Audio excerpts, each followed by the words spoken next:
what is quietly aligning in your favor?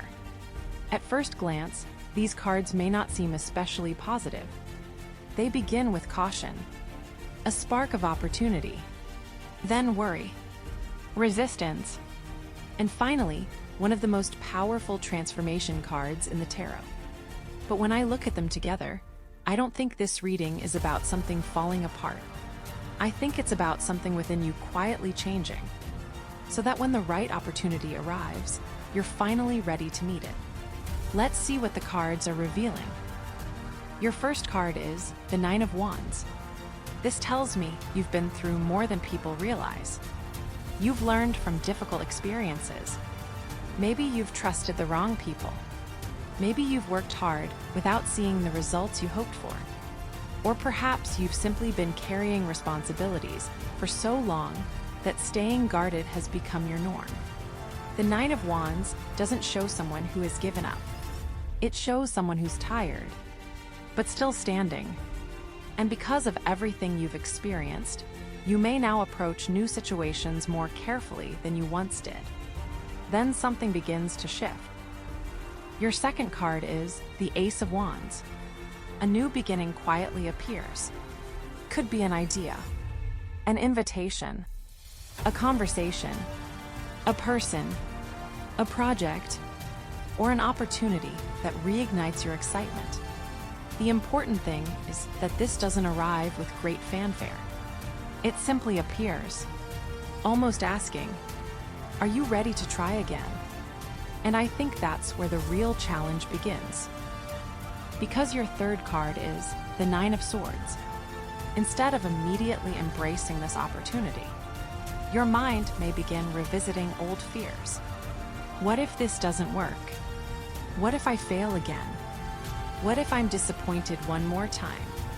The cards suggest that these fears don't come from the opportunity itself.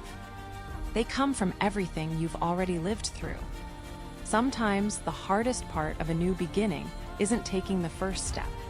It's believing that this time could be different. Then we reach the Seven of Wands. And this is where the energy changes.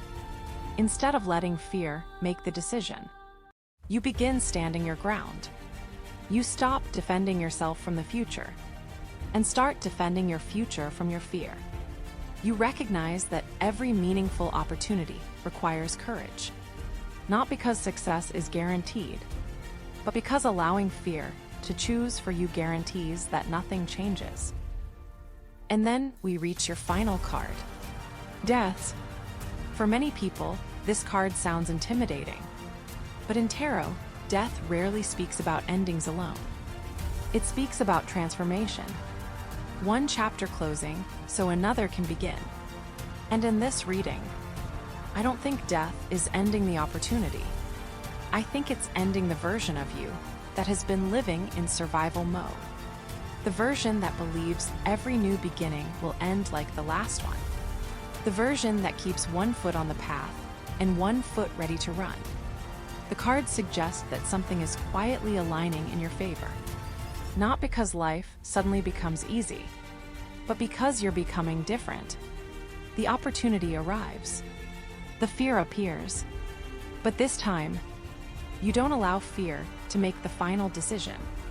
And that's the transformation. So, what is quietly aligning in your favor? A new beginning may already be finding its way toward you. But more importantly, you're becoming someone who's finally ready to receive it. The Nine of Wands reminds you how far you've already come. The Ace of Wands brings a new possibility. The Nine of Swords asks you not to mistake old fears for present reality. The Seven of Wands reminds you to stand up for the future you want. And death reveals that an old cycle may finally be ending. Sometimes the greatest blessing isn't the opportunity itself. It's realizing you're no longer the same person who once believed they couldn't handle it. Take what resonates with you and leave the rest. And if you enjoy discovering what the cards may reveal about what's unfolding next, subscribe to Celestial Archivist Tarot. I'll see you in the next reading.